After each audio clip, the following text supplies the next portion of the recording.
What's up, everybody? Welcome to another Fab Team Cup stream, Wednesday night edition. I'm your host, Adam Philipchuk. Alongside me is, right now at least, Jesse Valdez. We've got a whole Hello, lineup everyone. of casters and awesome matches for you tonight.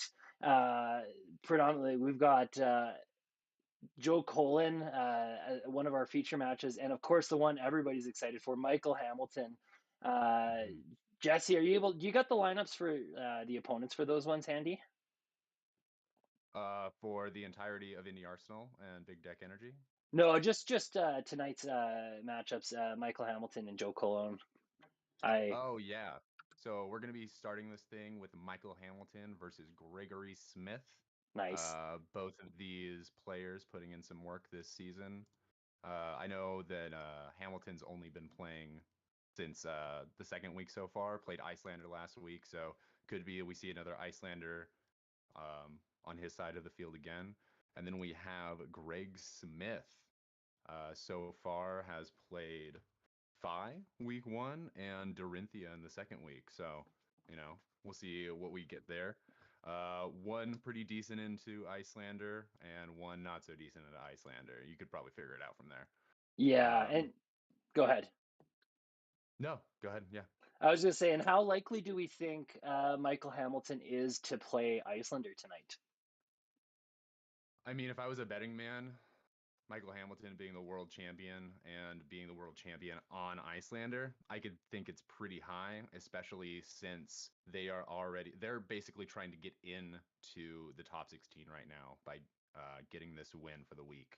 So they probably are bringing as the best heroes they can play. And if Michael Hamilton's on Icelander, that would make a lot of sense to me. Yeah, I agree. I agree. So that's I mean, what an exciting match to look forward to. And then we've got Joe Colon of the Hyperloops taking on, I'm trying to pull Yeah, it up in Joe real Cologne. time. Oh, I was just on it. Yeah, Joe Cologne. He is facing off. Oh, no wonder. I'm looking at week two. Joe Colon is facing off Heng. I hope I pronounced that right. Okay. And that's of I don't Team believe. Chuwub, correct? Yeah, the team Chuwubs. Okay. Chuwubs. I'm gonna say Chuwubs. I like that more. So we have seen Chu Heng play, coming in as Icelander week one. So again, same theory crafting of like what kind of matchups we might see tonight. If they're feeling like their best matchup is Ice or the best hero they can play is Icelander, I feel like it's very likely on Chu Heng's side we could see an Icelander tonight. And I know Joe Cologne played Oldham week one, didn't play week two, so also very likely we see an Oldham.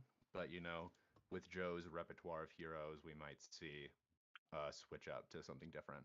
Oh, we could potentially see a bit of everything in on Joe Colon's side. But Hmm. that's So that kind of touches on what we've got lined up for everybody tonight. But the Michael Hamilton match doesn't actually start until 7:30 EST, so we've got a little bit of time before that. And Jesse and I wanted to take this time to kind of touch on where things are at with the Fab Team Cup, with the league, as everybody's calling it. It is technically a cup at this time, but we wanted to touch Yeah. on the roadmap moving forward a little bit. So a lot of what we already know going into this third week is we have been able to determine the teams that are not going to be making top 16. And of those, we can guarantee four right now. Shaky Leaf, Fab Italia, and Stroop Waffle and Fab Chile, we know for certain will not be making it to the top 16. So that's going to allow Fab Chaos, Team Combat Chain, congratulations there, Thank Adam, you, thank you. uh, the Hyperloops and Team Chuwub to, they will be making top 16. Basically, all that we're waiting on those ends is to see exactly where they end up. Are they the first seed of their division or the second seed? And then in every other division, so six divisions, we are waiting on results from this week to truly determine who is going to be in our top 16 brackets. Okay, so I mean, already some, I mean, some surprising. upsets in some of the teams that didn't make it. I know even Hmm.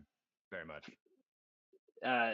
comes to mind right away, like Team Stroopwafel, the Clout Chasers, uh, some phenomenal players that have just had some uh, tough tough goes at the beginning of the season, unfortunately. But you know what? Yeah. Unfortunately, not everybody can make the top 16. And in this final week, we do have some very exciting matches. Not only being brought to you tonight, there's tomorrow night's stream being put on by the Hmm. Runaways that features. Uh, Geez, who's that? Chris Brummett taking on Michael Fang, and then Brody Spurlock taking on Michael Easton. So there's some more Yeah. very exciting matches. And all throughout this week, some very tight games, uh, some very tight games, and I'm seeing. I'm hoping you know a little bit about this, Jesse. We got in chat Hmm. somebody saying talk about the Group Six. Something about a Kano. You got a Kano one trick in Group Six. Do you know anything about that? A Kano one trick. Um, well, I mean, the Kano players I've come to find, especially in the last few months with Kano continuously getting cards from Everfest and even into Dynasty here, we just have some hardcore Kano players that tend not to defer much from that arcade wielding crazy man. Yeah, for sure. And I'm just pulling up the div. I don't know. Right off the top of my head, I'm just pulling up who's in Div Six because we'll We be able have to. the card guys, kayfabe cards, the invaders, and clout chasers. Right, right. Uh, and do you happen to have? I can. I'll have it just in one quick sec here. I You want to want see the people on who's. those teams? I want to see who's fielded Kano in the week one and week two.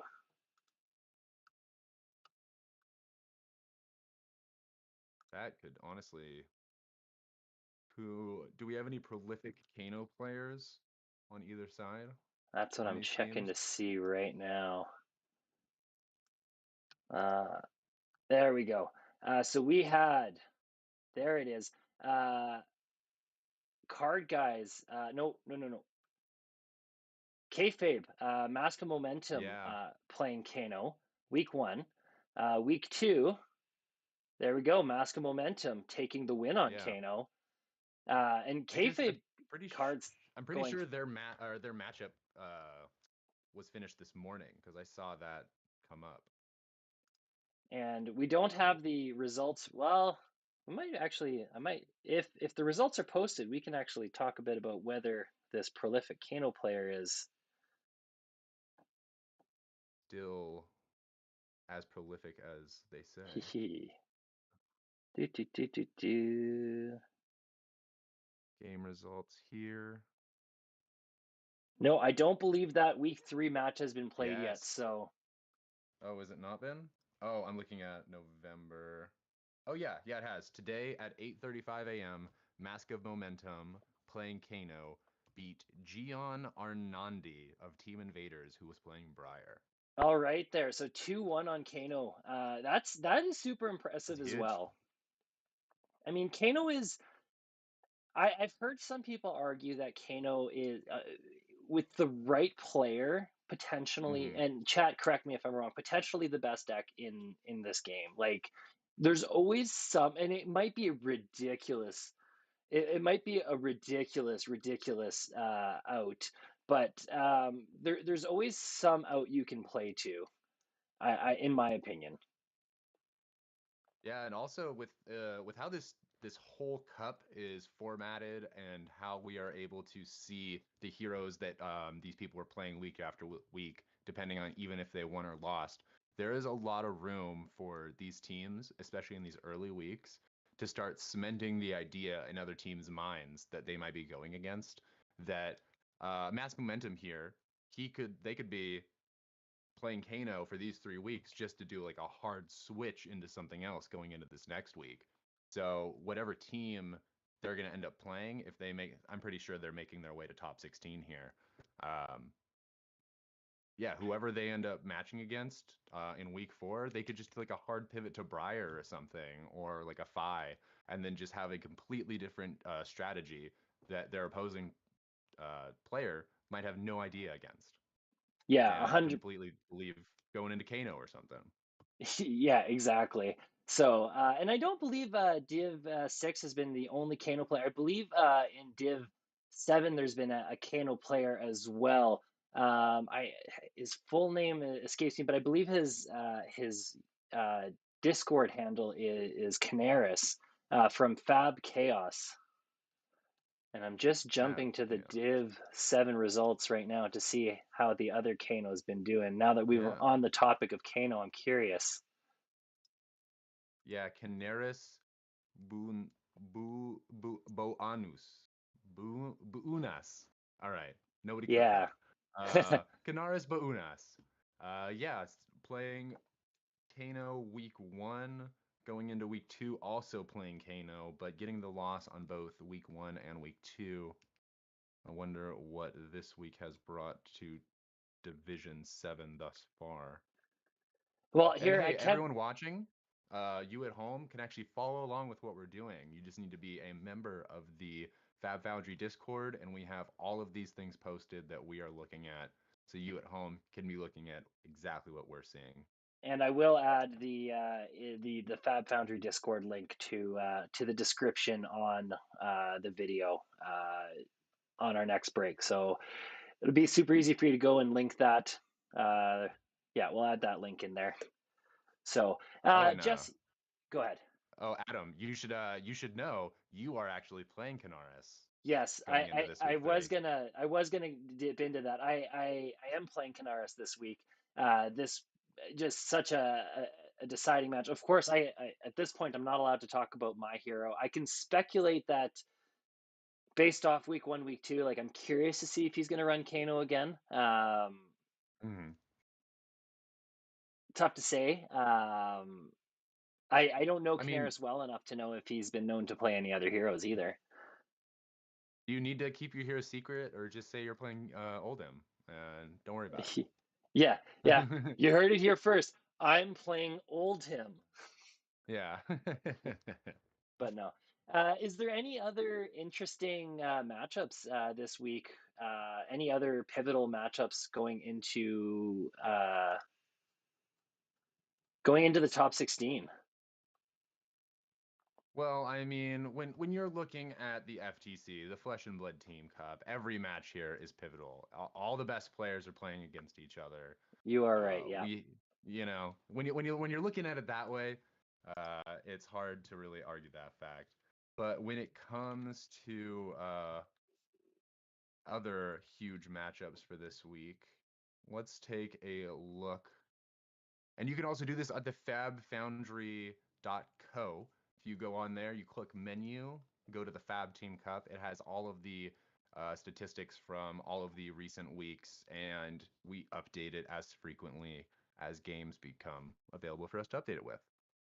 that's Uh, right. And I so will add that link to the bottom as well here. thank you, Adam.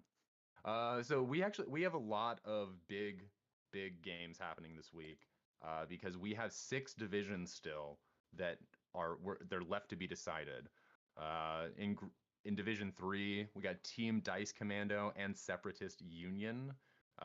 Team Dice Commando with 5 game wins so far, Separatist Union with 4. So depending on how their matchup goes, and what they're able to like bring out with this week, whether they win or lose, there's going to be a lot on the line for that. And I wonder if they're actually who's playing who this week.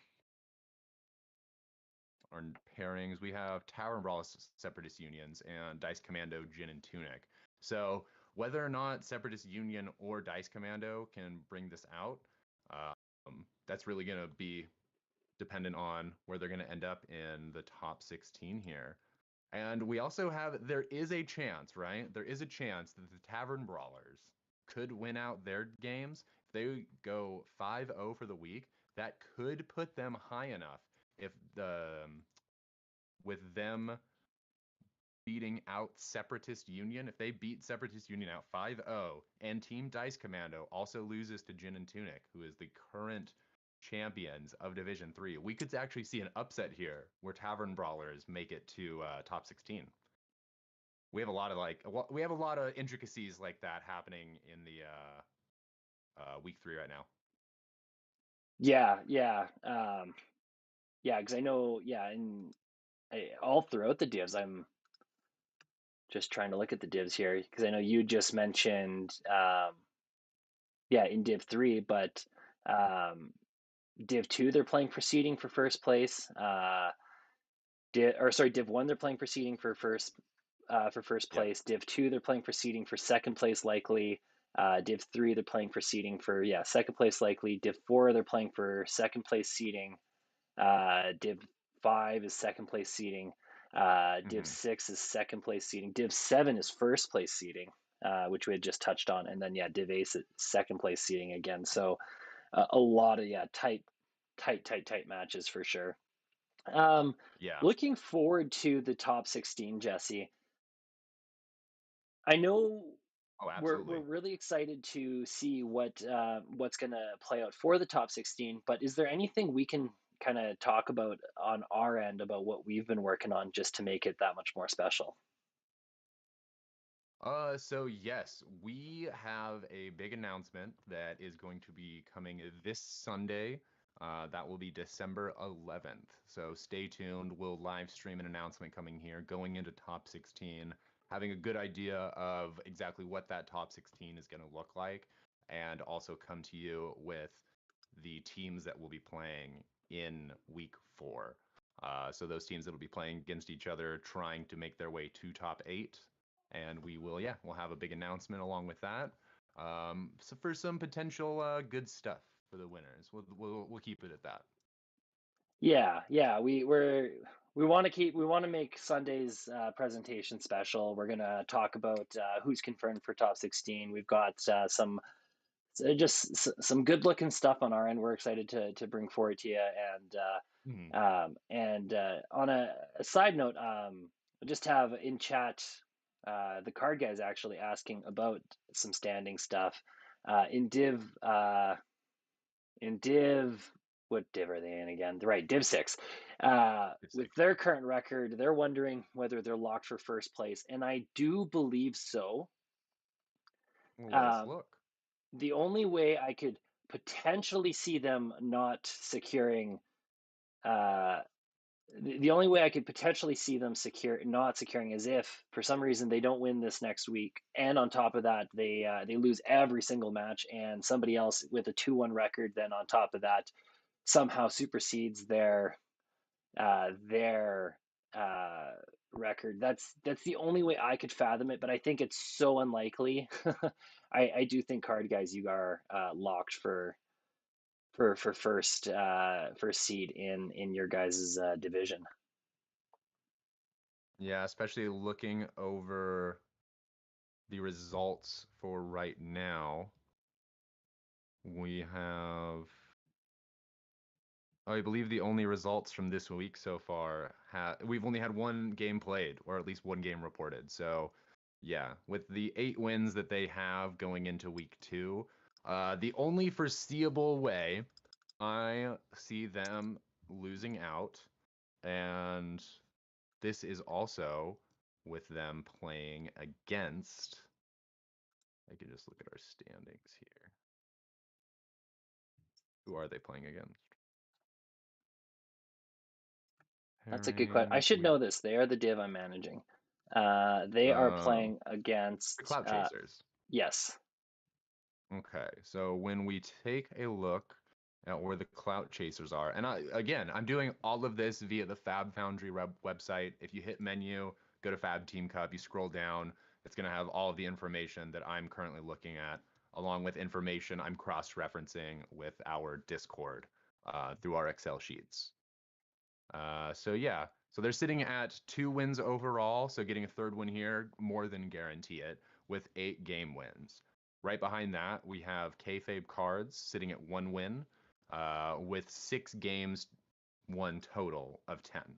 So, and then the Invaders sitting at 1 match win as well with 4 games won. So you guys, yes, at this point you are all but guaranteed to make top 16 because kayfabe cards and invaders, the two that could knock you out of contention, are playing against each other this week. So you guys playing Clout Chasers, all but guarantee you making it in. There is a way though that if Clout Chasers best you guys, 0 and 5's everything you got, and then kayfabe comes in and wins all of their games or close to all of their games, they would knock you out of top seed. So So just even don't do that. Yeah. so some tight like really, even though some seedings are more decided than others at this point, like nothing is for certain.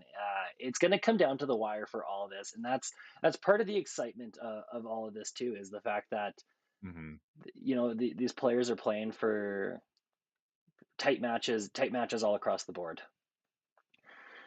So I'm looking at the clock here. We've got T minus 6 minutes in change until the Michael Hamilton match. We're going to take a quick break, get things set up on our end, but don't go anywhere. We're coming back with, we've got Jesse, we've got Andy Modell. We're going to have Michael Hamilton taking on Greg Smith, and it's hopefully going to be an exciting match. Bound to be a good one. My money is that we see an Icelander v Dorinthia here, but I have no information in front of me to prove that. So just know that going Icelander, into this. we can actually, let's dip into that very quickly. Icelander v Dorinthia. Mm-hmm. If it's a front pump Dory, Um, I think it's going to be Yeah. a very tough match for the Dory, because that gives the Icelander a window to respond to. That gives Icelander the opportunity to tax before the attack is presented. If we see a Yeah. back pump Dory, that could be really scary for Icelander. So that's depending what if our tea leaves are correct. We have no clue. We have no clue. Yeah. Uh, but if uh, we'll see, it could be a really interesting match. So don't go anywhere. We will be right back with more Fab Team Cup coverage. Hard hit.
Hello, everybody. Welcome back to the Flesh and Blood Team Cup Wednesday night throwdown. I am Jesse Valdez, joined by my friend Andy. How you doing tonight, Andy? I'm doing really well tonight. It's going to be an exciting evening filled with a few fun games, and you can't beat the weather this early December time of year, no matter where you are. Yeah, for real. I know on my end it's been snowing quite a bit lately. And taking a look at the match we have in front of us, it is going to be snowing quite a bit tonight on our gameplay with Yeah, it a looks ice. like your Got prediction earlier was accurate. We've got Michael Hamilton over here on Icelander and Greg Smith running Dorinthia. Hey, this is just what you do with the data that the Flesh and Blood Team Cup gives you, you know? We see these great players playing good heroes week after week. Sometimes they get into a rhythm and you can really take that data and figure out a lot with it week after week. Yeah, I've been hanging out with the team that I work with, and it's always fun watching them try and figure out based on what people have ran in previous weeks, what are they going to be against? Is it worth trying to sideboard, or do they just run something old reliable, assuming that the other teams are just going to try and trip them up, changing things depending on what the day is? Yeah. And looking at the board right here, back during the national season when I played Fi, I would play Kodachi Fi, and a big thing I chose to do was stack my Kodachis together when I presented like this. So I'm actually curious if we're going to see like a Saber's Dory or a Saber Quicksilver Dagger here, just kind of stacked to make it look like a Dawnblade here. I know that's a pretty that gets deep into the way you're going to kind of play mind games with your opponent with Dorinthia, but like even if you're starting from the very beginning, I think it's a solid strategy. Yep, but it looks like over here we do have Dawnblade going on with Arcane Barrier 2 from Greg's side on Dorinthia, paired with Tunic and those bracers. I actually agree with this. Refraction bolters, just being able to have go again when you need it, especially going into an Icelander that might have to spend a lot of cards to enact their blue out of arsenal strategy. Just being able to have that go again on hand when you need it. It's really big, and you can block a an on hit that has a breakpoint here too, at least one time. Yeah, definitely worthwhile. The main consideration is basically how much do you actually think you're going to be blocking that arcane barrier?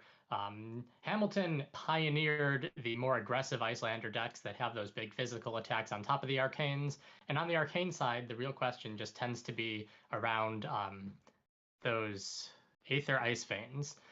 Right now with Arcane Barrier 2, we can't stop any of them all the way. Yeah, so very interesting going into this, exactly what his idea is. Oh, and so what we see on the field now is Greg leading with Dorinthia, going first and leading with that Dawnblade, only to get it blocked out for 8 here by Michael Hamilton.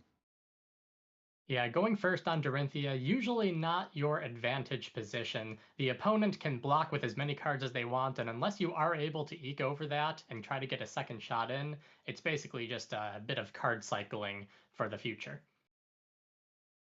You know, there was a chance there that with pitching a blue and then being able to swing, we could have seen a glint there into maybe another hit and run on top of a twinning blade, being able to swing 3 times over this turn and potentially even get that counter, but no go here. Ooh, Yeah, it looks like over here we have Hamilton coming in with the Enlightened Strike, going again, I believe. Greg yep, getting blocking. that go again, coming in for 5. And then following it up with a Wounding Bull. So presenting, what's that, 13 damage, turn 1. That's huge too. And a lot of people that know Icelander know that she wants to be putting in a blue card into that arsenal turn after turn and like really keeping that engine going.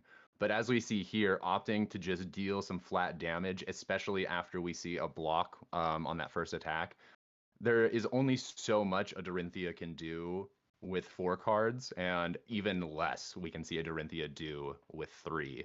So we could see a double swing here. Oh, okay. Very alive right now, but we do have Coronet Peak, so very Yeah, I'm interesting. on determination, providing that dominate to the Dawnblade this turn, so making it harder to prevent it from hitting at all. But Greg only does have that one card left in Arsenal, so I'm not sure how much he'll actually be able to pump that up. We'll see if Hamilton ends up using equipment here or just decides that it's okay to let it hit, depending on what he's got planned for next turn.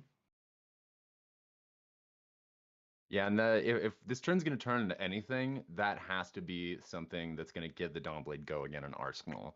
And there really is only so many things a Dawnblade Dorinthia can have when it comes to giving go again, and allowing that to happen. So we're going to have to see a Glint the Quicksilver, a run through even, or maybe a Blade Flash even. Yeah, I don't think there was too much that came in from Dynasty when it comes to the go again, though that new piercing mechanic that some of the weapons and warrior attack directions have can be very effective. Over here, it looks like Hamilton has a Brothers in Arms going to be able to block for 4. So I think unless there's a defense or an attack reaction coming from Arsenal, that'll be full coverage. Ooh, and chat, I see, yep, noticing that Gregory Smith, our Dory here, did forget to tunic to 2. I wonder if that has been noticed so far, and if it is, where our players will end up on that. Hmm. Yeah, looks like that card in Arsenal is going to remain in Arsenal for Greg, and Michael's going to be coming in with a 2-card hand on the Icelander, not forgetting to tick his tunic to 2. This is good. If we saw a Michael Hamilton forget to take their tunic to 2 here, we would have a lot of questions popping off in chat, I think. Yeah, there are a few things that, when you're playing against the world champion, you expect to happen or not to happen. And usually when you've reached the level of play that players like Michael Hamilton have reached, missing the tunic trigger that's something where your muscle memory is not working. It's not something that you expect out of these players. Though playing on Tabletop Simulator, definitely different than playing in person where you have that physical muscle memory ticking a dice. Yeah, very true. Ooh, our Dory beginning their 3rd turn here. There we go. Nicely done, my friend. Remembering that tunic counter. So we're at a point in the game where there is no clear winner or loser, but I definitely believe we can identify who currently has the most tempo right now, and that is Icelander, leading with life, having card in arsenal, 4-card hand. There's a lot. This Icelander is just leading strong right now. Yeah, Icelander is so versatile, especially the build that Hamilton pioneered, that usually if you're leading in life, that's a very good position. Normally as Icelander, even if you're keeping life close, because you know you have those Storm Striders, it's basically an extra half a turn ahead where you are. Over here, though, it looks like we got some red overpower coming from Greg, and that's going to get some damage through for sure. Oh yeah, pumping this 6, a natural +4 and an additional +2 with the reprise taking place, because Hamilton has blocked with the Aether Ice Vein from hand. Yeah, so that's going to be bringing this up, 6 whole damage over. Yep, and do we see a breaking of the bolters here? I see their hand hovering over. Yep, Yeah, and an on-hit trigger, breaking our bolters to give that Dawnblade go again. Yeah, he still has an extra card in hand, Greg, so we'll see if he's actually able to get a counter on the Dawnblade with a second swing here. Hamilton, if he had an ice card in Arsenal, could have tried to get a Frostbite counter, but with the 2 resources floating, Greg seems to be in a pretty solid position to get some stuff pushed through. Yeah, I agree completely. Looks like Hamilton is eyeing that set card, trying to see what options he has before letting Greg move on. Now, even with the go again here, we still have a Dawnblade that's only going to be swinging for 3. 2 resources remaining. The best I am currently seeing that this Dawnblade can get to is a +4. And that, ooh, all right. And we're leading with an Amulet of Ice. So I think that +4 is now out of the realm of possibility. It will have to be a +3 for 0 from hand. Yeah, doing the math against Dorinthia, it's always 0 resources. The best thing that gets you is like an Iron Song response. 1 resource can get you a bunch of stuff, especially if you have one of those singing steel blades. But over here, it looks like not using that defense or attack reaction or whatever he might have in hand. Just going to be putting that counter on Dawnblade for hitting twice and probably setting that card to end the turn. Oh yeah. And when a player is going to take this much damage and also build that future equity that Dawnblade's going to bring, what I'm guessing here at a Hamilton is we may have a Heart of Fendel that's going to be pitched to potentially play like a Wounded Bull or something. Oh no, never mind. Insidious Chill. Very interesting. Yeah, Michael choosing to get the chill out this turn instead of swinging with his Waning Moon last turn. Just choosing to establish that board presence early on in the game. These 2 cards right here, the Insidious Chill and the Amulet of Ice, that represents basically 2 cards out of Greg's hand when Hamilton plays an Aether Ice Vein. He can totally change tempo with this basically setup on the board. Oh yeah, like especially if we put an Ice Fusion into his arsenal there, we get to see Brain Freeze, Aether Ice Vein. We can see. Oh my gosh, I'm blanking on more Ice Fusion cards we can get, but we can see a lot of stuff here still. And initially, just like come in. Which one? Those are the 2 big ones that you named. Usually they're not running as many, thanks to the inclusion of all those physical attacks now. Okay. Over here, Ooh.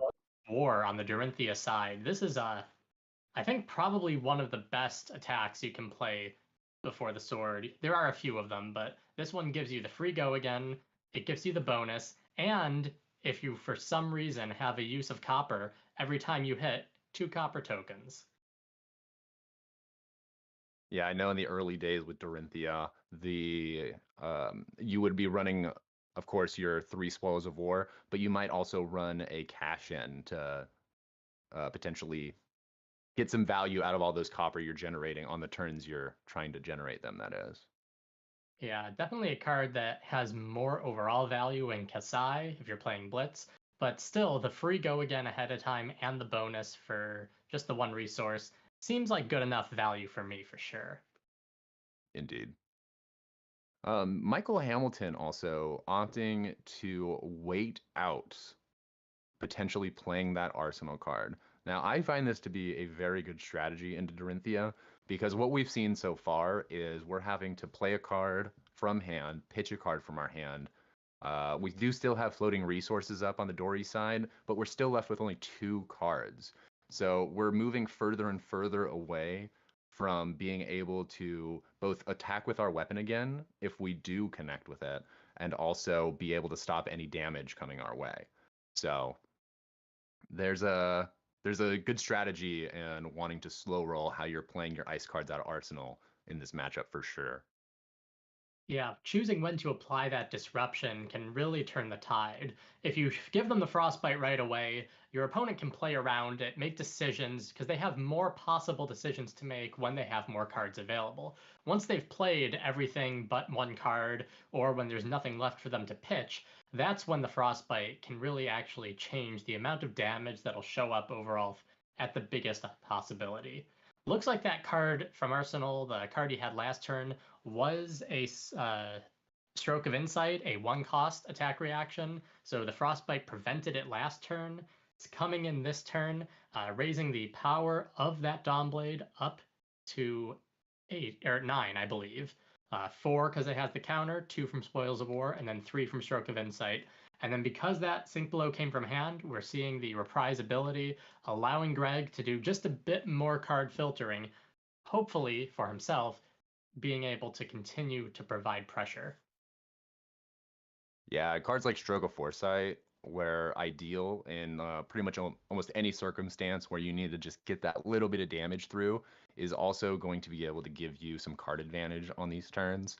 So especially into Icelander, it could get you that card that is gonna just like push over that last bit of damage you need to make sure your counters stay, or you just kind of leak a little bit to even get a counter, and also to just possibly get a blue into your hand to stop an onslaught of arcane damage that could be happening on any given turn.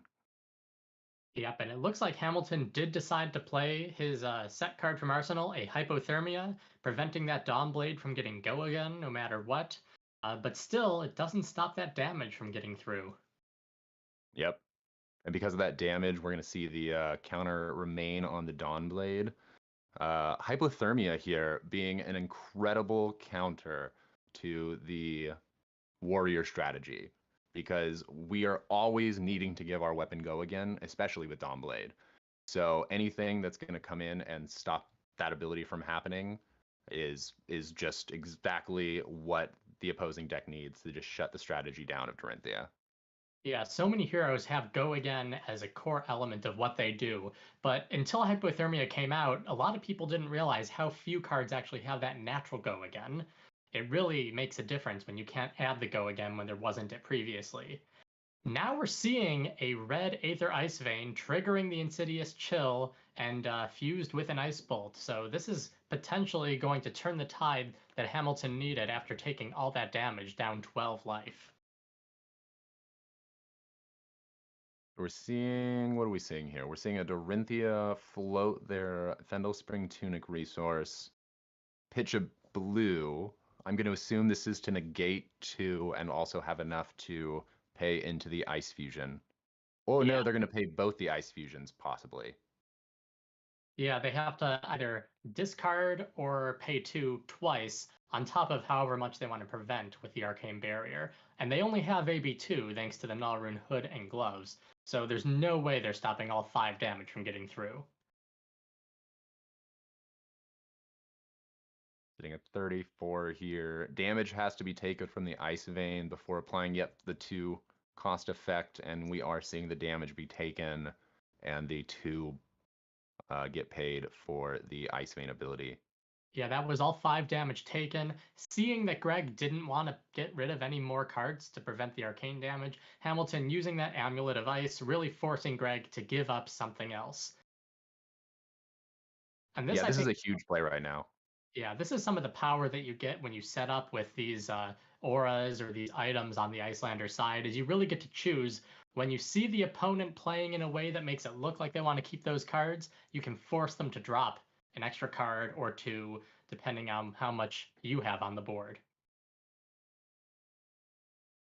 And where you can also just end up a lot of times with Dorinthia, because your deck isn't made of blues. You do run higher on the blue count, so you can be spreading.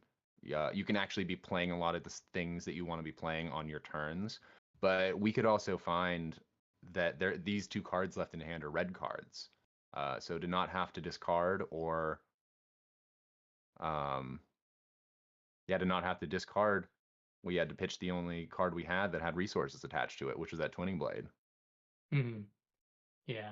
Though if he wanted to keep the resources, he could have just pitched a red card, or discarded a red card for the amulet. We'll see what Greg's going to do with these 2 cards in hand and the card in Arsenal. Still able to get in a formidable turn on Dorinthia with 3 cards available.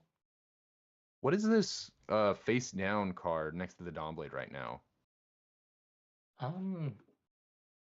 I don't know. I can try looking back at the footage to see how long has that been there. I think he might have accidentally just flipped over the frostbite or something when they Okay. Yeah, it looks like that's the frostbite from earlier.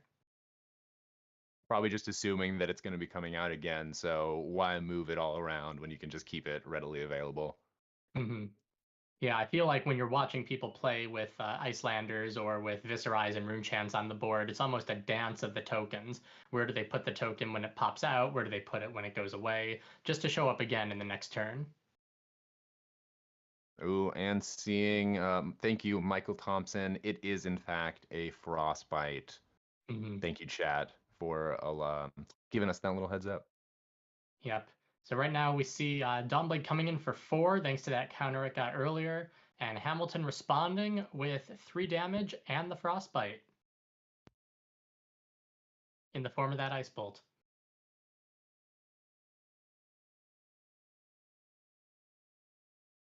Yeah, and this is big right now, especially doing this before we see any reactions here, because if this Dawnblade is gonna have any chance of swinging again, it's gonna be off a go again reaction here, either a glint or a run through, or again a Blade Flash. I constantly forget about that card being so new to what we're seeing warriors using.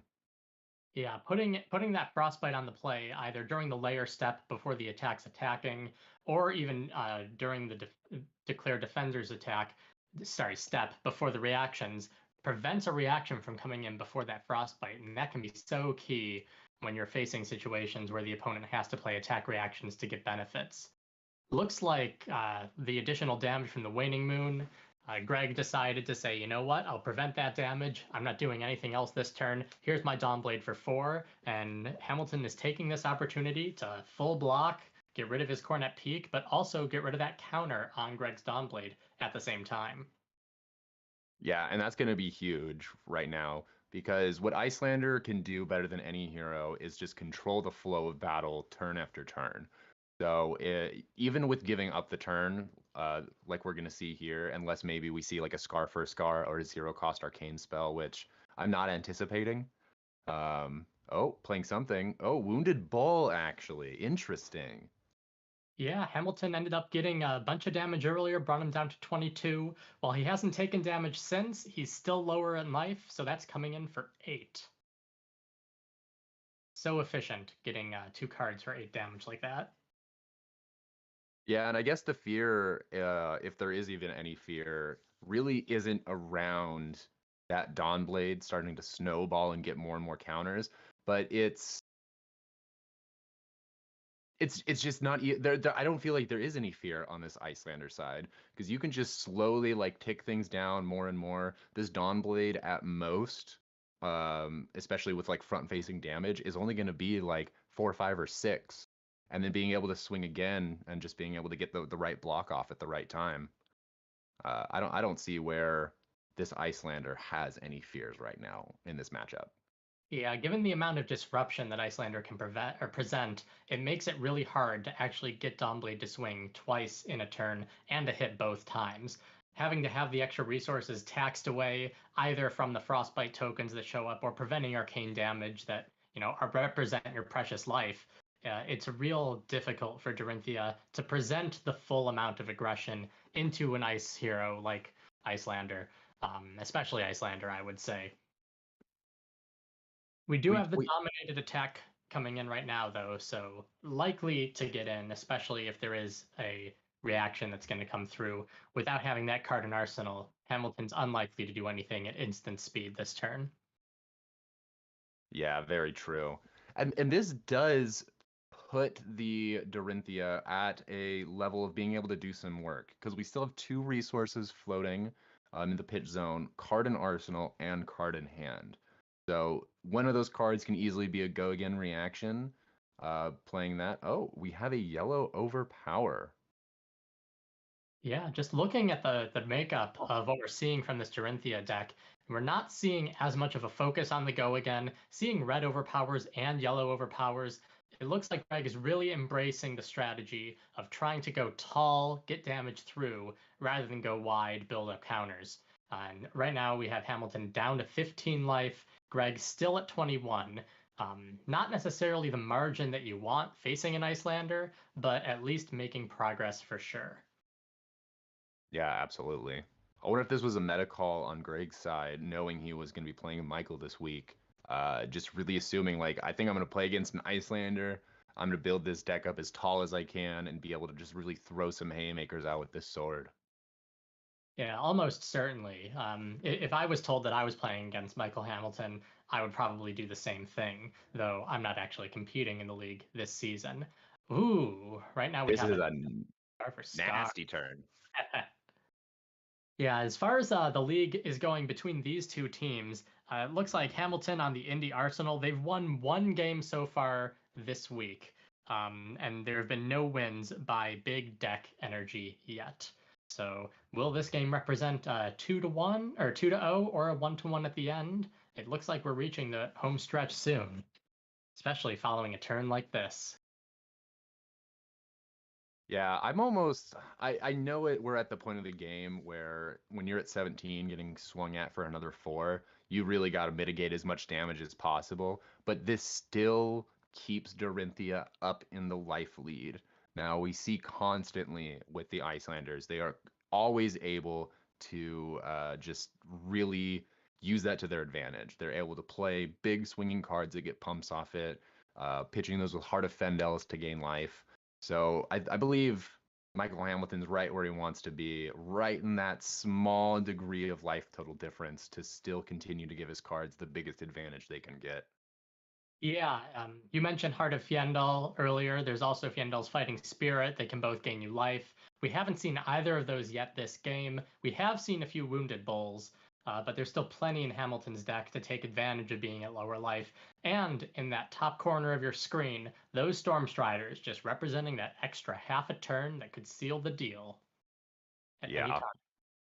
especially on an Emeritus Scolding turn, Mhm. only having 2 Arcane Barrier on the Dorinthia side. Like, all we need to see is that Dorinthia dropped to like 6, 7 below, and we'll see the snapback by the Icelander for sure. Yeah, in a few turns, we'll definitely see as heroes enter the danger zone, the pace of play change a little bit. Still, Hamilton on his last turn just drew up, passed, didn't present anything. Cornet Peak out of the way, and Dawnblade is coming in yet again. Yeah, and there's still a lot of things left in this Icelander deck to really make this Dorinthia think about what their turns are going to be like. We have an Insidious on the board with 2 counters still. We have Aether Ice Veins that can be used almost at any time here. It's really we got a lot on the Icelander side to be scared of still. Yeah, definitely. Right now, Dawnblade only coming in representing 3 damage, but on Greg's side, he does have 3 resources on the board if you count that Tunic 2, and 2 cards in his hand. So let's see what's coming in right now. Ooh, we got a Polar Blast coming in from Arsenal. Yeah, this is basically, since it's not Hamilton's turn, it's just a Frostbite and a card draw, enabling Waning Moon, but not really actually the ability paying a resource to prevent Dominate mattering right now. Still, though, that card draw can be a card you block with, and then 3 arcane damage can come in with the remaining resources easy, unless Michael decides to use his Ironhide Gauntlet. I think we're definitely going to be seeing that Ironhide Gauntlet used either next turn or the turn thereafter.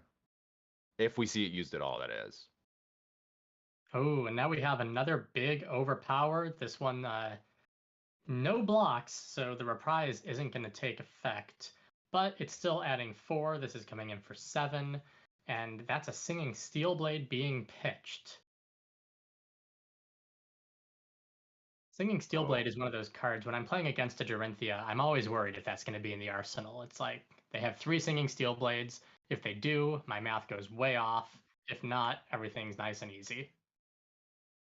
yeah, and you're always playing to that guess. Like they have the one floating resource card in hand, and it's like, do I block for a 6 here and still let them leak the 1? It's always a toss up. Yeah, that's the thing about playing against Dorinthia. I feel that makes her a bit different from other heroes. Just the way that all of the decisions boil down to what attack reactions am I worried about. Do we see the red Ice Vein here? Amulet of Ice, red Ice Vein. Oh, no, a Fighting Spirit.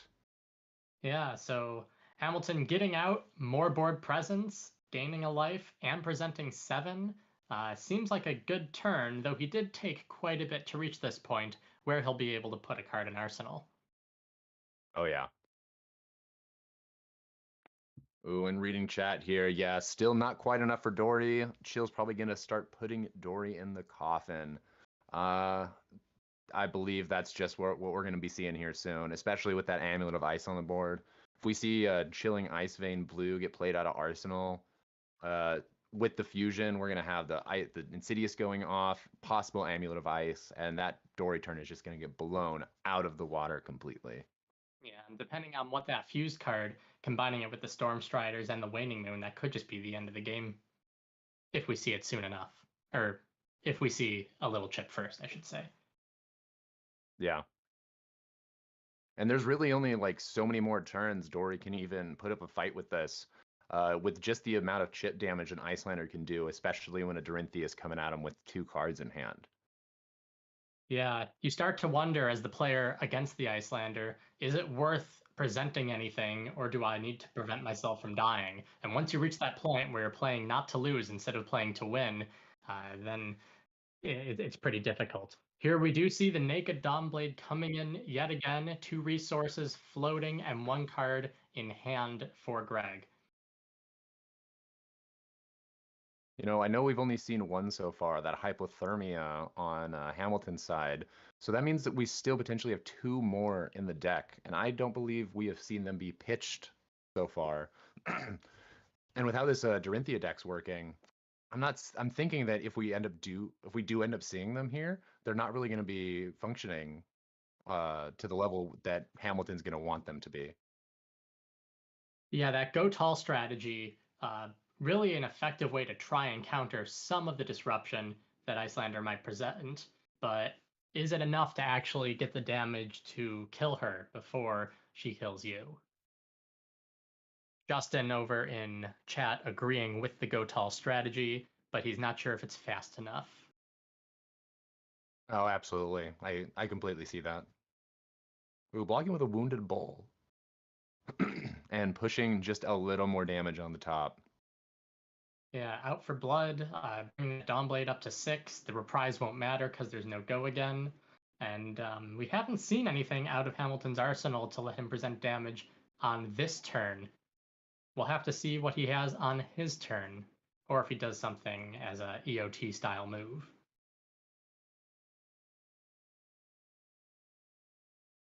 And nothing from Hamilton's side as we go to end the turn here. Very interesting. Yeah, we'll see if the Arsenal card is revealed to us now. Looks like Hamilton did want to save up for what's a fused Aether Ice Vein, almost certainly. Yeah, and here we're getting Insidious Chill to take a card out of Greg's hand. We're presenting 5 damage, and if he chooses to use it, we're going to have that Amulet of Ice. So at least 2 cards going to have to come away from Greg, possibly 3 cards, and 5 arcane damage, with only 2 of them possibly blockable, given the equipment that Dorinthia is running. Oh, seeing a yellow get pitched here for the Insidious Chill trigger. That's pretty big. Not seeing a blue here, especially when we're going to be seeing more resources get spent just to either prevent damage or prevent the other 2. But we are seeing 2 here go towards the 5. Yep, so 3 damage leaking over, and now we have the on hit. Ooh. And the on hit, pitching another yellow. Yeah, and Hamilton, it looks like choosing to, or debating, yeah, he's using that Amulet of Ice ability, forcing that last card to be pitched or discarded. He's going to have a free turn into Greg. Or no, this is his turn. He's going to have Greg's turn free if he wants to do any damage using the set card, using the Waning Moon. Yeah, and not seeing that card out of Arsenal, that's last turn that just happened, that could easily be an Emeritus Scolding. That could be something that's just going to do big damage, and him thinking that he was going to be able to get the turn off, that he was just able to get off, that could easily be just some high damage card right here. Mm-hmm. Yeah, so now we're going into Greg's turn. Greg has no cards in hand, but Icelander, with her ability letting her play a blue card from Arsenal, could potentially be playing a blue card and then Waning Moon for 3 damage. Also, with the Storm Striders, if the damage is available to Michael Hamilton, he could basically just have a free ride to the win. Yeah, so no matter what, with this Dorinthia sitting at 9, we're going to need to see a Scolding here, because we're going to need to see something that does 2 damage, the Wand for 3, and the Scolding for 4. So that's going to be at least 2 for the Scolding, 1 for the Striders, 2 for the Waning Moon. So that's 5 resources there, 2 cards. So this is very possible to it's a possibility that this could end right here if the right cards are in Michael Hamilton's hand. Yeah. Knowing though that he had, oh, looks like the players might be talking about something. That's usually what we get when the mice move. And it looks like Michael Hamilton just chose to let Greg end his turn. That easily can happen sometimes, especially when you're running a deck like this Icelander is, so heavy on both attack actions like this Enlightened Strike and heavy on those arcane dealing cards. Yeah, Hamilton choosing to play the Enlightened Strike for 5, so go again because he didn't draw the card.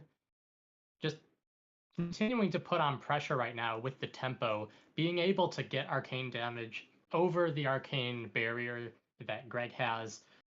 It seems like Hamilton's just in such a good position right here, presenting 5 plus 7, 12 damage. Yeah. Gaining a life. And ultimately getting 8 out of it, yeah, with the Thendals gaining that life, presenting lethal at this point.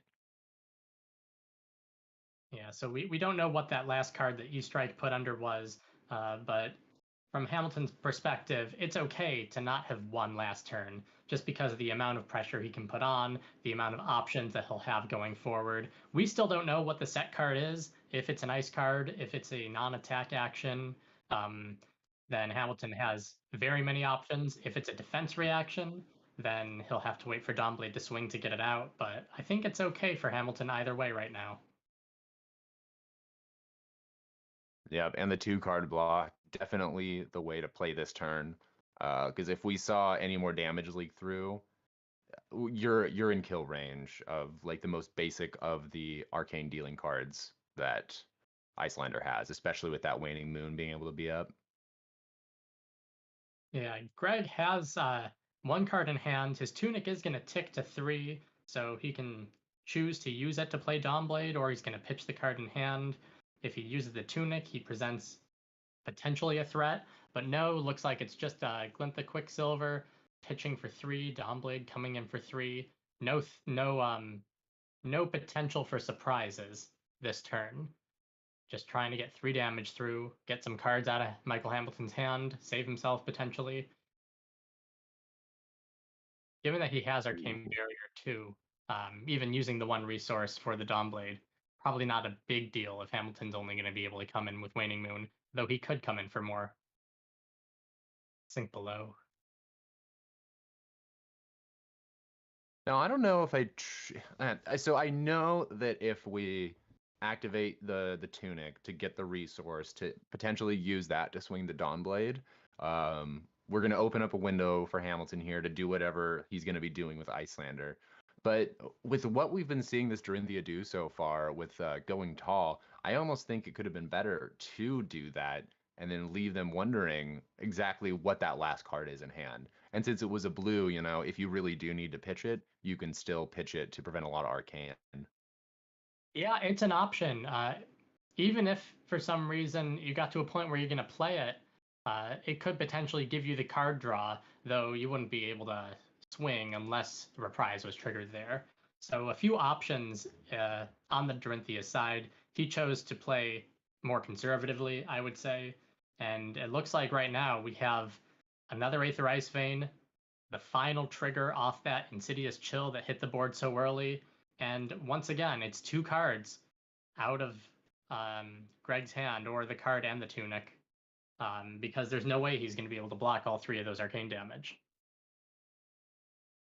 Nope, not going to be possible.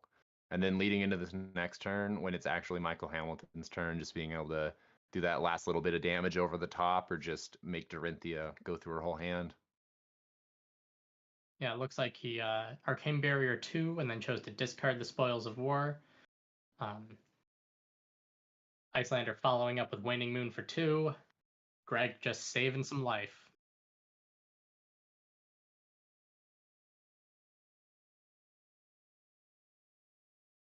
I think what the Dorinthia is really hoping for here at this point is just for the Icelander to brick.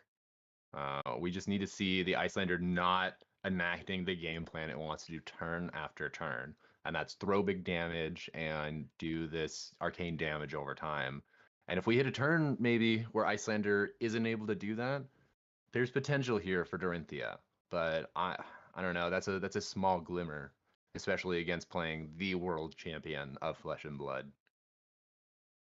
Yeah, it's hard to brick when you have so many good cards in your deck, and we've already seen a pretty even distribution. It's not like a four red hand is likely to show up for Michael Hamilton. Over here we have Cold Snap. It was revealed earlier as a fuse card. It's going to give Hamilton another card to draw. Waning Moon's going to come in for 3, and then if that's not a blue card over in Greg's hand, we could be seeing Storm Striders into another card for the kill.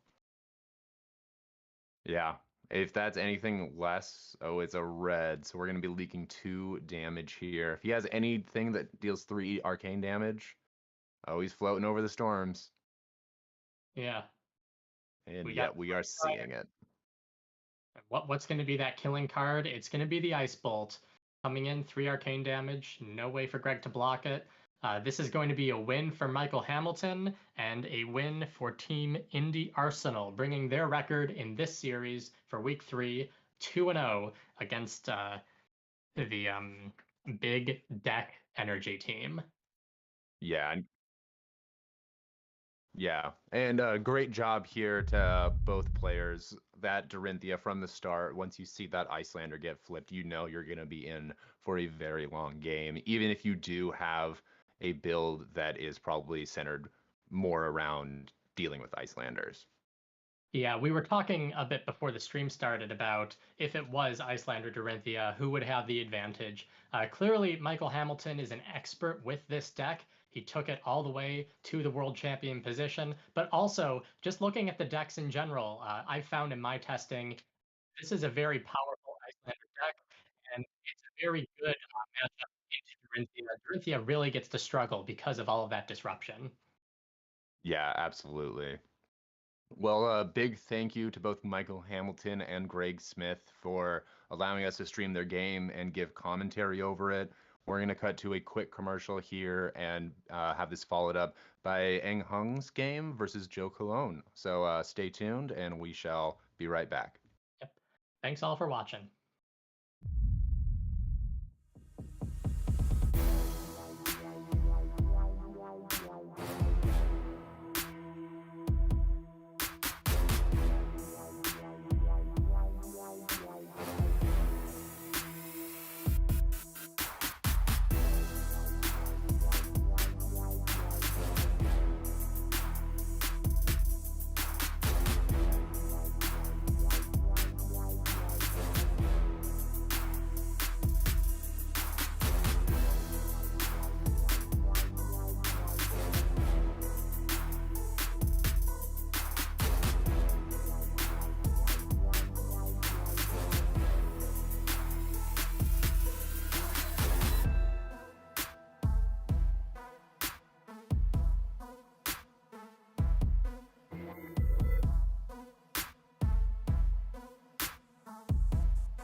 Hey everybody, Pat Shaw from the Combat Chain here. We're doing a post-game interview with world champion Michael Hamilton on Wednesday night Rumble, the opening match here. Michael Hamilton versus Greg Smith. Mike, congratulations on the win, and thanks for joining us here for a few minutes after the game. Yeah, thank you. When you saw Dorinthia, it seems like it's been a pretty popular kind of theory for Dorinthia to be the counter to Icelander these days.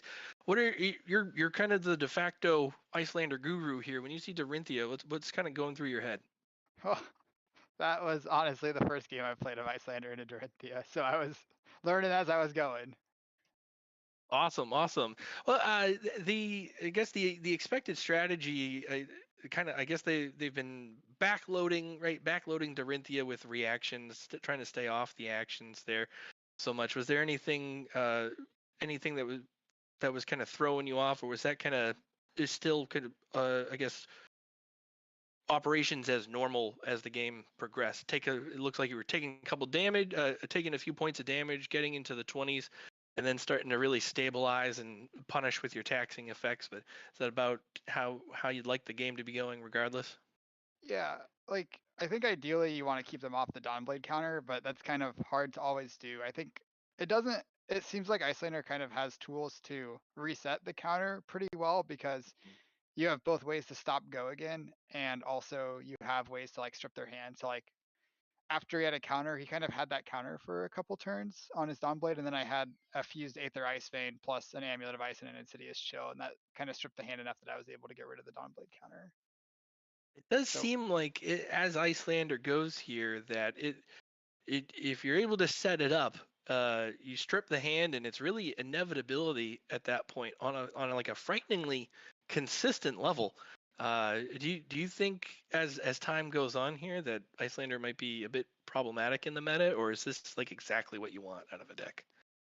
yeah, I think Icelander is very good. I think she might be the best deck right now. I think if not, she's definitely one of the best decks, and it's interesting that like such an interactive deck is the best deck because there's so much play from both sides playing as Icelander and playing against it that it's like if the games feel healthy, it feels like both people make a lot of decisions. Whereas when something like Lightning Briar is the best deck, or I think Starvo was actually the games were kind of interesting, just like the field diversity was really low.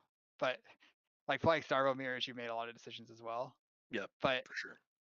I think that Icelander, if there is a good or if there is a best deck, I think Icelander is not a bad deck to be the best deck. If it's too much better than everything else, then it probably needs to be tuned back a little bit. But Absolutely. So you just won the world championship. You're taking a little time for yourself. You're doing some team cup stuff for fun.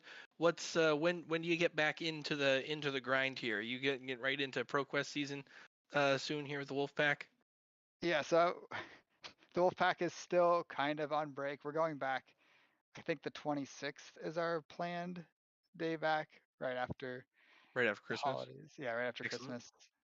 And I've been playing a little bit since then. Me and Roger have been playing a few games, and then I did the team league with the Indianapolis crew for some fun. And yeah, but we'll be back to it soon. Excellent. That is great to hear. Now you're on the Manor podcast. You wanna give us some plugs on the podcast here? Yeah, so me and Roger Bodie, my best friend, uh, do a competitive focused podcast every week called the Manor Podcast, MNR Cast. And we're on YouTube and most podcasting platforms. And we basically just discuss strategy and what's happening in the competitive side of things. And then our episode tomorrow that comes out tomorrow is one we're both pretty excited for. We kind of just did a deep dive on the Icelander deck that I won Worlds with, so that'll be going up tomorrow. Ooh, and I'm sure a ton of eyes on that. Uh, Thank you very much, Michael Hamilton, for coming on with us for a few minutes here. Be sure to check out the MNR podcast on YouTube. And I know Flake just put up the nominations for the Speedies, and they are one of the nominees for Best New Podcast in 2022. So be sure to go out and put in a vote for them there. Thank you again, Michael, and appreciate your time as always. Yeah, thank you. All right, we are going to be, we're going to cut to a break, and we're actually going to bring the next match in early by about a half hour because they're almost ready to go, and we're ready to go. And instead of trying to fill 40 more minutes, we're going to fill it with flesh and blood gameplay. So we're going to break, and then we'll come back with some games. Stick around.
Hey, welcome back, everybody, to the main event of the evening. We have Joe Cologne versus Heng, Hyperloops versus Team Chuwubs, and boy, howdy, do we got one for you. Joe is off of Oldham and on to Dash, and Heng is on Kano.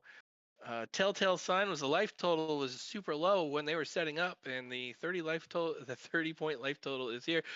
Thank goodness we are going to be calling this game with Adam, the resident wizard expert here. Adam, this is actually our first pairing for play-by-play here this season.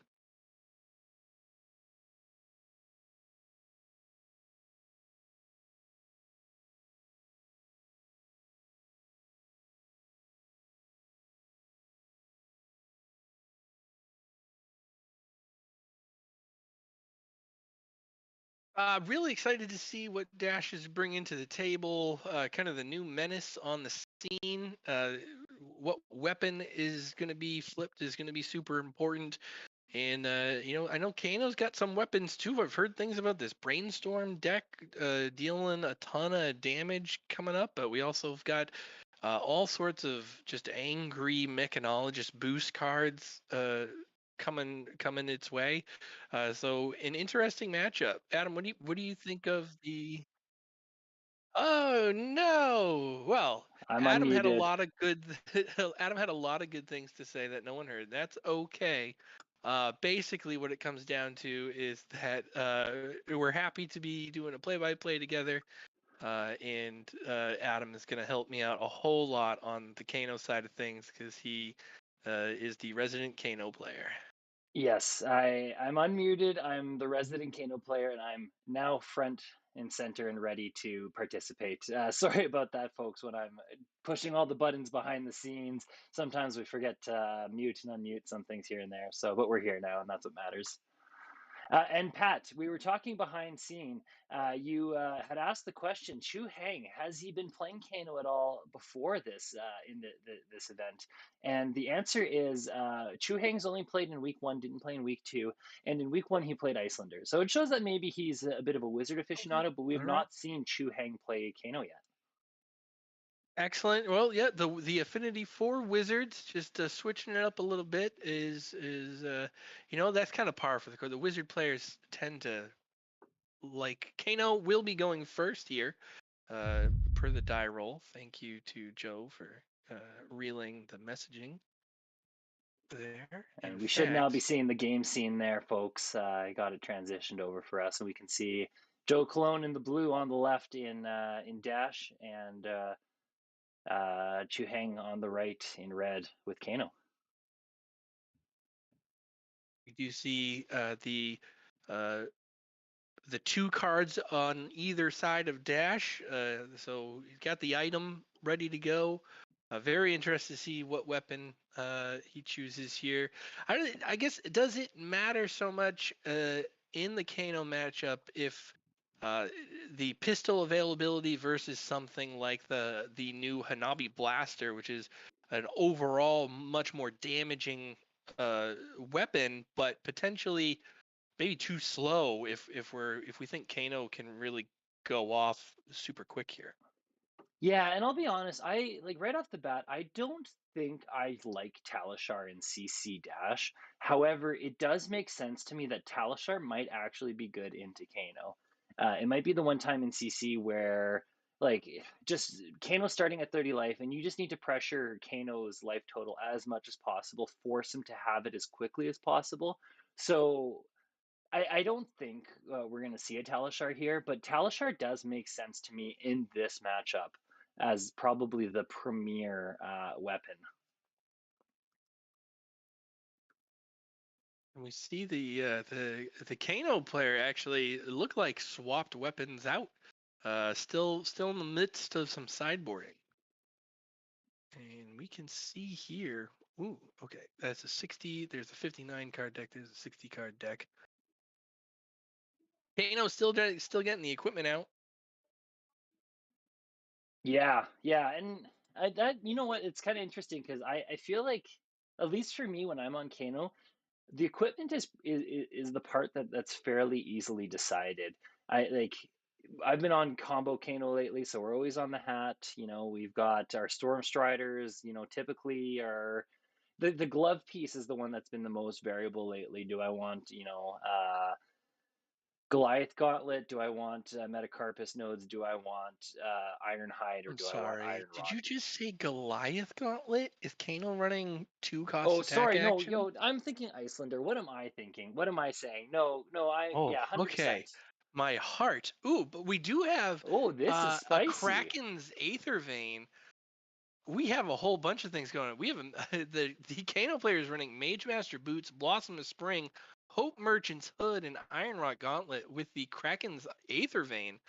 Opposing, we have the Visitronic Model I, Findel Spring Tunic, Null Rune Gloves, Achilles Accelerator, and the pistol with the induction chamber in there, which I think in terms of, I guess, value is probably the correct move, right? You want to pitch and have some floating to feed your arcane barrier, but Dash is loaded up to the gills here with, I believe that's arcane barrier 4 total. That is AB4 we're seeing there, correct? And it looks And like basically at instant speed, right? It's going to be every turn, pitch a card, draw a card, unless Dash pays a card. And sorry, just remind me, Pat, who was going first in this match? Kano went first, and they Right. dropped Okay. the Potion of Luck, and they pitched a shift, or I'm sorry, a sift and one other card.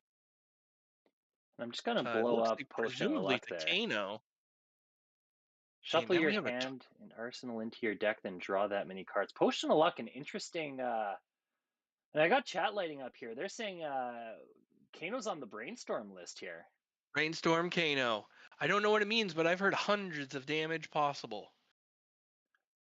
So Okay. Kano, I know I know Brainstorm is a Dynasty Majestic that basically says while it's in play, I don't even know if it's an aura or just as an instant, but when you draw a card, you would deal 1 arcane damage, I believe is the Yeah, is the your correct. hero gains the ability that they gain. They deal 1 arcane for each card that you draw.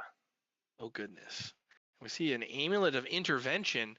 I'm gonna blow Adam, that one I up for don't the audience as well. Adam, I don't know. I don't know what's happening there. What does that So, do? Amulet of Intervention, 0 cost blue, go again, instant speed, destroy Amulet of Intervention. Prevent the next 1 damage that would be dealt to your hero this turn. Activate this ability only while your hero is the target of a source that would deal damage equal or greater to your hero's health. So it's a get out of jail Okay, card. all right. So we see Dash here on the pistol, pitch a blue, float 1, I believe, loading the steam counters on the induction and pistol, coming in for 2, getting the block, following up with a red throttle, pitching another blue, floating 2, 1 card left in hand. The Amulet of Intervention being touched, is it now being destroyed? I don't believe To he'd be able to prevent. destroy it yet because it's not life greater than his total life total, right? Oh, I get it. So we're talking like when he's at 5 and attacks for 6 kind of deal. Exactly, yeah. Okay, all right. Does get the block in with a Tempest Aurora, another card from Dynasty. And that, I believe, is I'm going to blow it up for the audience here. Chat saying it's built for the long game. Joe needs to kill fast, so we can't set up a nuts turn. Ooh, we see a pummel. We see the pummel coming in after the throttle. Joe Cologne on pummel dash. So Yes, one way really, to disrupt the long game is to get the cards out of their hands. and the interesting thing about Pummel here is that, any non-mech card you include in your deck is like 1 boost you could miss. So Joe probably looking to maybe disrupt Chuang's hand more then, and just prevent Chu from being able to play out his hand, I'm thinking at this point.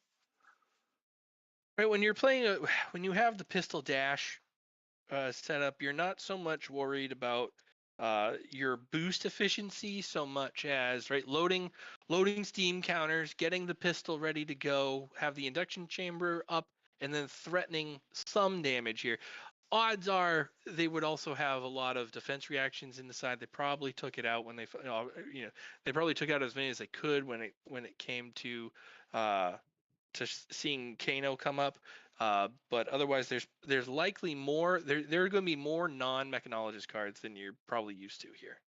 We're seeing another one we don't usually see, Amulet of Echoes. An instant, destroy the Amulet of Echoes. Target hero discards 2 cards. Activate this ability only if they have played 2 or more cards with the same name this turn.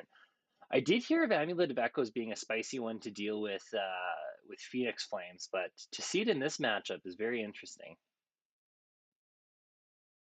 The Kano player putting on the best what you need impression that I've seen thus far in Flesh and Blood.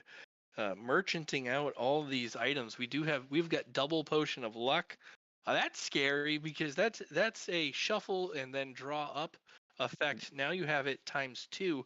Oh god, I think I see what's happening here. Yeah, that alone for Brainstorm, it can threaten 10 damage. If you can hold your arsenal and your Potions, 4 cards in hand. I guess chat. You tell me. Is this what's the ceiling here for the damage? You can have 3 potions of luck. How much? What other things are they chaining together here? They can do a Tome of Findel. I saw. Tome of Findel, Tome of Aetherwind. Each of those draws 2 cards. If you can pitch stack them, I don't know if that's the play here or not. Potion of Luck, Hope Merchant's Hood. You know what? Hope Merchants, yeah. Oh man. So you can. All right. And in fact, so Hope Merchants is another potion of luck essentially, minus 1 or 2 cards, but you can shuffle your hand, right? You can bring your hand back into your deck, shuffle it, and draw. Now potion of luck ×2 does essentially the same thing, except I believe you add the arsenal. Yeah, the to arsenal. that as well. The part of the sequencing key there being you want to do the potion of luck before the Hope Merchants. Right. So you have a greater hand size. Exactly. Yeah. So Hope Merchants is out. So unlike going kind of against what you just said, so maybe they are popping out a need here. 15 damage right now, set up with hopes. Says chat. I see Justin the Salmon saying, Joe, what is this deck? And a nourishing emptiness. Joe Cologne, famous for the oddities here. You may recall last season the Talishar Prism deck. That was also piloted by Joe. And now we're seeing 6 power good stuff coming out of Dash potentially here.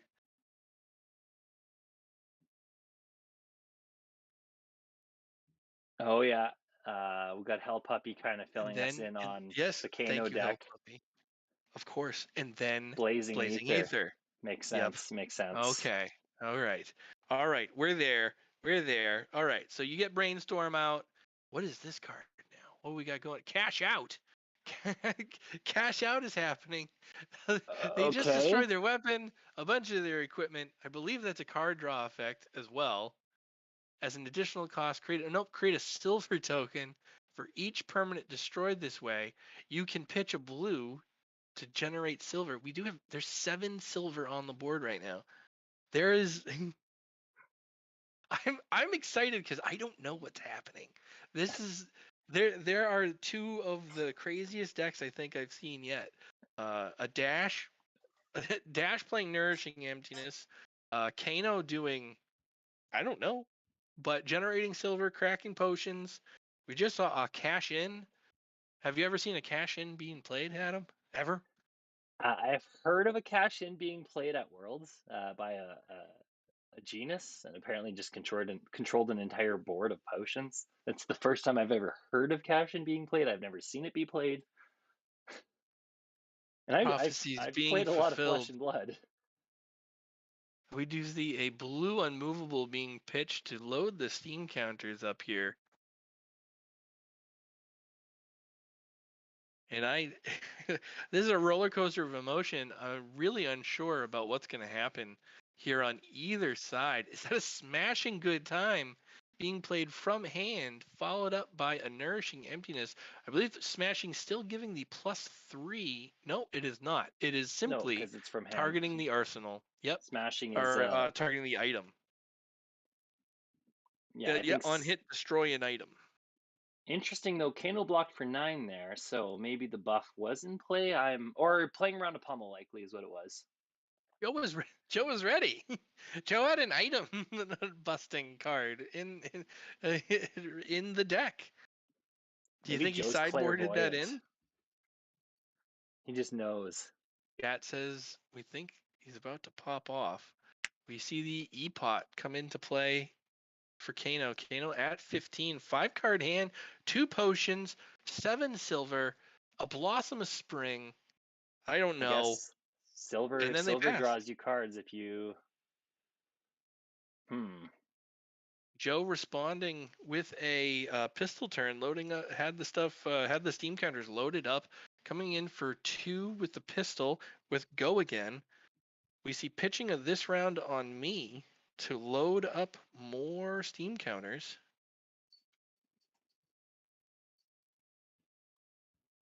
Yeah, even I'm like as the Kano resident, I'm completely flabbergasted. I don't even know what to think of this right now. I am. A magnetic shockwave coming in. This is a Crucible Majestic. I believe attacks for 4, and the defending here must defend with another pummel. Where X is the number of times you've boosted this turn, blocks the the Blazing Aether. Took out the Brainstorm. Well, he got the brainstorm there because we wanted to Oh hold the boy. E-Pot. So we've got 2. Either we must have. Oh, I wonder if we have a brainstorm in Arsenal at this point. Actually, if we're giving up the brainstorm over the E-Pot, and we've it's tough to say. Look, amongst the chaos, Joe has not taken a point of damage, and Kano is sitting at 11 now. This is historically precarious position for Dash opponent to be in. Really has to start prioritizing preservation of life more than anything else here, because Dash can threaten some pretty gross amounts of damage with minimal cards. And we see another Smashing Good Time. What are the odds that he had Smashing Good Time in there? Do you think he was just prepped for? Wonder if it was in the main deck, and there's a payload. So a payload not dominated. No boost. So, but coming in for 6 in on hit, destroy an item. And I think that's what the significant piece is here is the destroy an item on hit clause. Like that with the board state Chuang's got he doesn't want to give that. Oh, and he is giving that up. What's he giving up? A potion of luck. Joe Cologne hiding in the bushes during Team Chuwub practice, coming in prepared for the Brainstorm Kano list with item destruction and not a ton of boost effects. It looks like a ton of blues. Oh, I think it's happening though. I just saw Blossom of Spring got cracked. We cracked an E-Pot. We're up 3 resources. It is There's ish the or get off the brainstorm. pot time. Brainstorm. Until end of turn, your hero gains whenever you draw a card this action phase. Deal 1 arcane to any target. Brainstorm itself does not have an arcane damage effect. It is not affected by arcane damage modifiers.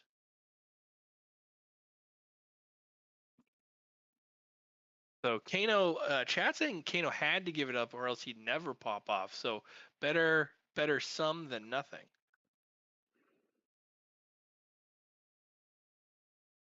And we see going down to, looks like they popped a silver to draw a card, pitching a blue down to 6 silver. Still has a potion of luck and an E-Pot on board, 4-card hand, down to 3 life. In the words of Elvis, it is now or never. We see another blue pitch, another silver popped. We're actively dealing arcane that is being prevented by the blue pitch.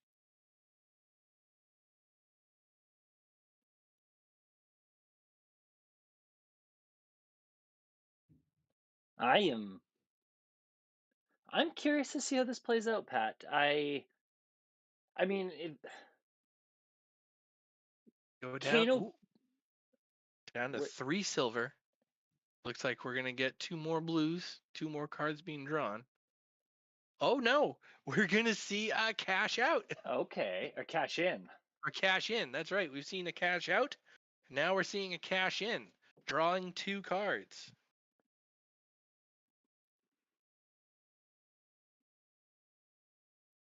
And I believe that has go again, so Kano has an action point. Finally breaking through and dealing 1 arcane. Joe down to 39. Yeah, certainly. Chuang's going to need a little more than that if he wants to kind of get over the top here. But we see a Tome of the Using Aetherwind. I assume this is going to draw Yep. 2.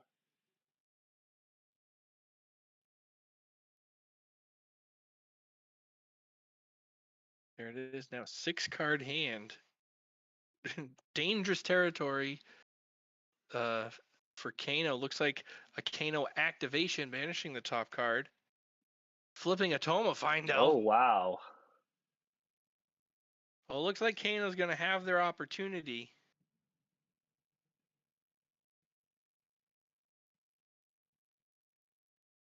From banish, drawing 2.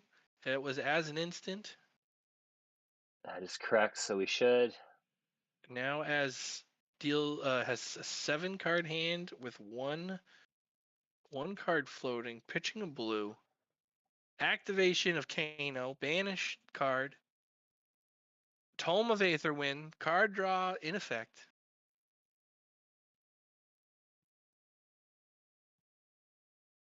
This is a roller coaster of game actions and emotion. I don't know what to expect. I don't know if Kano is capable of lethal damage, or if he's simply going out on his arcane shield trying to ruffle as many of Joe's feathers as possible. Another blue pitch, another Kano activation. Living life on the edge. What's on top? It is a pick a card, any card. Just I don't know what's happening here. People, they're just decks with cards. Well, I mean, at this point, Chuang's up to how many? What? 1, 2, 3, 4, He's got 5, 6, 7 7. cards, So and that's at least 7 damage off of a potion of luck. yep, at 33. We Still know need there's got to be there got to needs to be be a something more blazing here, I ether. think. Is Well, it he's double got the thing though blazing? is does he yes, he does have 1 action point I believe currently. And he'd have to have a blazing in hand to play out on that action point. But Joe's doing a good job of just trying to prevent Arcane here. I mean, the Ooh, blazing we only did comes in see for we saw an Oasis respite in his hand there, so he is ready for chicanery.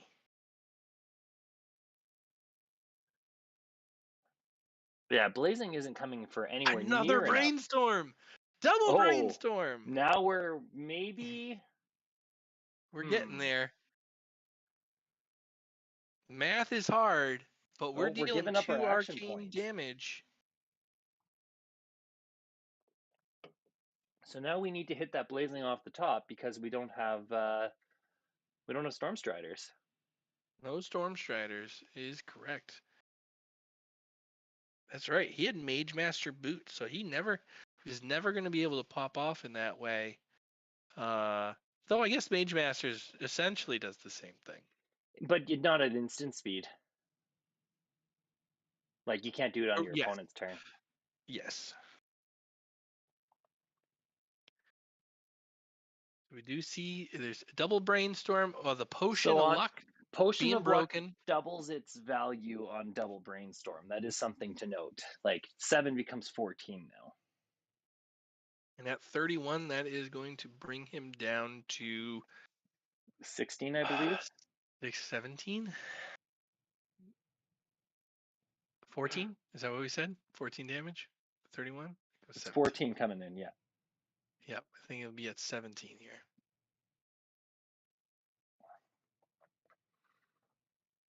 And you just got to hope you Unless have a whole prevented lot of some. blues now.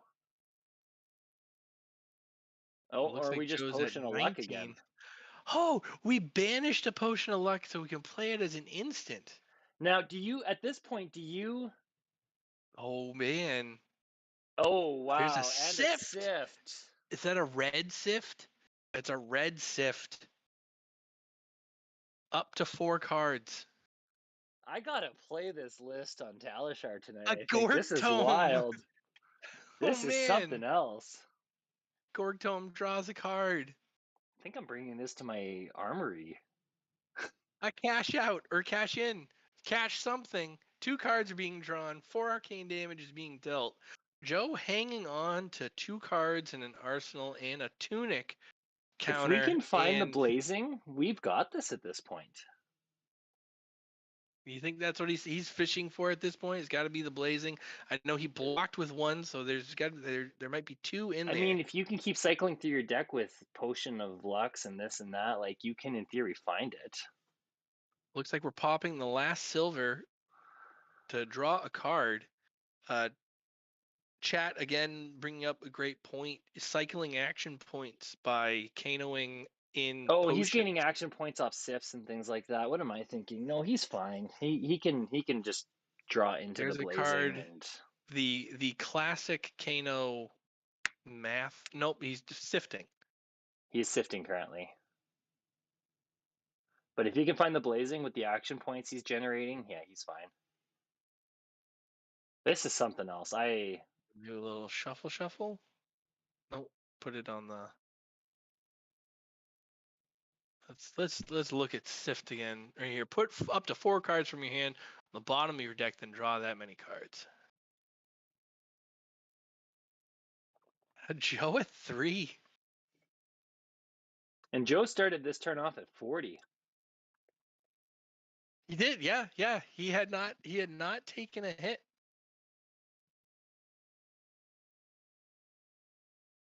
Did we find our we haven't found our blazing yet. How many cards do we have left in deck here? We must be getting close to decking ourselves at this point. 14 cards. 14 cards left in deck. Oh, the blazing's got to be there somewhere.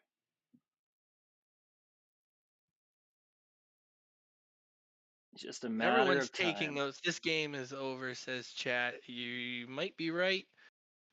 There's still 3 cards in hand. There's the blazing. There it is. And that's going to be Blazing for be a million. GG. Oh. The Oasis Respite preventing 4 of 30 and change. 37. Oh, a double blazing. There's double blazing. Oh god, for a million. Oh god. What a game. What a strange game that was. That was. Oh man. But hey, that is the show, else. right? A showcase of the power of Brainstorm Kano. Congratulations to Heng taking it over Joe Cologne in just a wild game here. Adam, let's we're gonna take a quick break here and see if we can't get Chuang in here to talk the game. But we will be right back in a couple minutes. Cool. Stick around.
ago.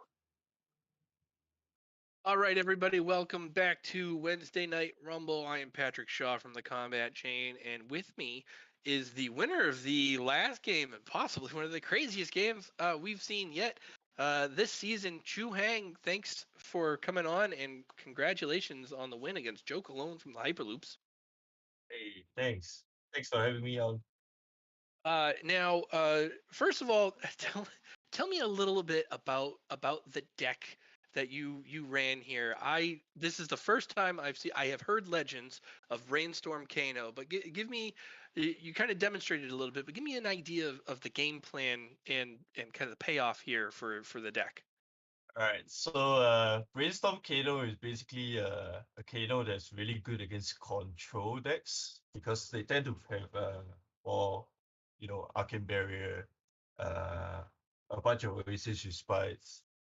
So against slower control decks, this deck will definitely prey on them. So the general game plan for this deck is you play Brainstorm, and then you play a bunch of cards that draw 2 cards, so you get more and more cards in your hand. And then along the way, you can also sacrifice some silvers if you generate quite a number of them. And in the process, drawing cards, Brainstorm will do damage every time you draw a card. So at some point when you have about 4 to 5 cards in your hand, you can use the Hope Merchant's Hood to shuffle the cards back to generate even more damage, and most of the time you finish up people with Blazing Eater. Yeah. So the thing about this deck is the Blazing Eater, normally Kano uses Storm Striders to play Blazing Eater out. But this deck relies on using Kano to gain action points, so you can either play more cards that draw cards, or you can just play multiple Blazing Eaters. Yeah. And that's more or less how the deck works. Awesome. Now there did seem to be a bit of a moment there. So two things. It almost looked like Joe was kind of hiding in the bushes when you were getting ready here, because he had the smashing good times to target items there, which was kind of surprising for me to see there. And another attempt. Joe's known for his unconventional decks there, but it looks like you ate one of those smashing good times hits to take away a potion of luck. But did you feel like you had the win in hand at the time? And I suppose if you blocked that and preserved the 2 potions, perhaps wouldn't be able to go off. So it was a little interesting. When I drew my hand and I saw the card draws, I was pretty certain I could just basically combo with Brainstorm because I had it in Arsenal. All right. So the only disruption in that sense was that well there was kind of something else going on, which is if he had the power that turn and it was yellow, I would have just died on the spot. Right. Yep. So Yep. but the smashing good time itself, destroying a potion of luck would not really do anything because with the amount of card draw in hand that I had, and Okay. I was counting the amount of like tome effects in my deck left, and I Yep. had quite a number, and my deck was growing quite thin really fast. So I was quite confident I could draw enough cards so that I could utilize the potion of luck. The 1 potion of luck I had left. So effectively, if he would have gained more value if he had destroyed an energy potion instead, possibly. Yeah, Yep. but Okay. I don't think the smashing good time in that spot was exceptionally good. It would have been better if I only had like 1 potion in play, and that would have stifled my game plan a little. Sure. Excellent. Excellent. Now, team Chuwubs. Am I saying that Yeah, correctly? yeah. You guys are 2-0 for the season. Yep. You guys have been rolling. Looks like you're locked in here for the knockout rounds. How have you been enjoying the Fab Team Cup this season? I think it's great. A bunch of my friends, I think, because we are located in Singapore, we tend to just play among our region because traveling over to either Europe or the US is kind of far. And I think recently there haven't been many events in this region, so I think getting to play with players internationally is kind of great. Awesome. Yeah, it's definitely a great time, and this is a great match to cast. So thank you very much for No taking the problem. time here. Now, do you have any content that you would like to plug? Social media, anything like that? Now's the time. Go ahead and No. and put it out there. So I have a Twitter account. I occasionally post updates. I have a kind of a mini blog going. I occasionally post on it, and I'll just post it on Twitter, and whoever wants to read it can read it. Right. So any other than that, not really. All We have a better Harden this weekend in Singapore. So yeah, I'm excellent. not And sure. I imagine you're going and competing. Yeah, probably not with this, but it's Right hard now, to say. now the cat's out of the bag. Excellent. Well, Yeah. good luck in the battle, Harden. Thank you for joining us. Hey, And no problem. we are going to cut to a break here, and in a couple minutes we'll come back and we're gonna wrap things up. Chu Heng, sure. Give me 1 minute. Give me 1 minute. I need the transition. All right, Chu Heng, thank you very much for coming on, and we will be right back. Thanks for having me.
All right, Adam.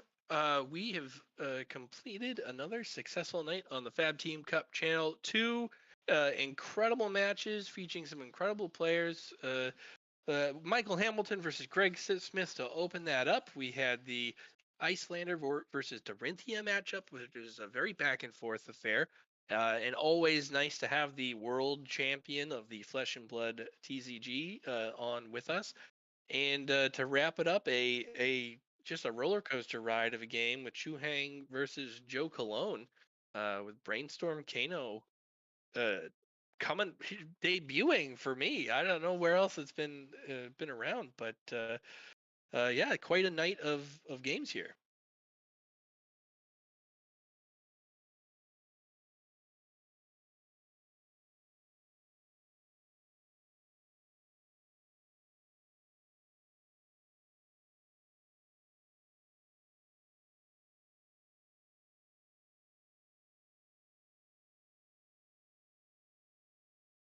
Yes, definitely, and very interesting. And Chu Heng walking through some of the strategy there and seeing that play out was super intriguing.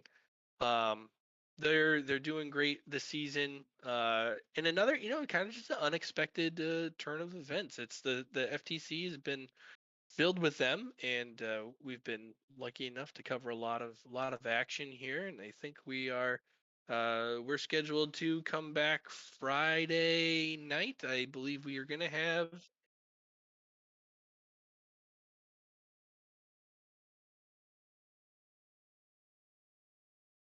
Oh, forgot to unmute myself again. Oh boy. Oh no! Oh no! Oh no! Yes, you are correct, Pat. We are planning for a Friday night stream, and we also have our special Sunday feature where we're going to be kind of spilling some beans on some of the things coming up here in the near future for the Fab Team Cup. Oh, that's what that was right there. That's right. You were in fact muted. Yeah, Friday's looking exciting. Tentatively scheduled. We have a matchup with featuring Andrew Henderson, the captain of the Tavern Brawlers. That was played earlier this week, so that'll be up. And I believe we are going to have Max Thomas of the Clout Chasers versus Josh Lau. They're going to be streaming. There's a lot of action taking place this week. Tomorrow night is a big night of action elsewhere within the Team Cup universe here. The card guys will be live streaming their matches against the Clout Chasers. We're going to be hopping in to record some of those matches on the Clout Chaser side. We'll be putting some commentary on them Friday night, and the showdown between Hometown TCG Team Ascent and the Runaways is also happening tomorrow night. So just a week full of flesh and blood action for the Flab Team Cup. Go check those channels out, and then come back Friday and come back again on Sunday when we break down the week that was and talk about what's to come. And also, don't forget, while we're asking all this of you, if you go to the Fab Foundry website, if you're in the market for singles, you can also, go to Fab Foundry and you can put in the code Team Cup 10. Get yourself 10% off any singles order with a portion of those proceeds going towards support for the Fab Team Cup. So just on top of if you're free and you're able to come tune in, if you're also in the market for singles, and that helps out a lot of what we're doing here as well. Absolutely, and I think that's going to wrap us up here tonight. So thanks for tuning in. Thanks for joining us. Once again, I am Pat Shaw from the Combat Chain. This is Adam Philipchuk from the Combat Chain. Over this way? I don't know which The way other I'm way, on. you had it. Was... Either way, somewhere. Discord, it's weird. But you can find us on the Combat Chain. We have a YouTube channel and a podcast. You can find us on YouTube. If you search the Combat Chain. You can find us on Twitter at the Combat Chain. You can find myself at Pat Smashgood, and you can find Adam at Fomtoolery TCG. And that's gonna do it. Thanks for tuning in, and have a good night. See you next time. Thanks so much, guys. Have a good night.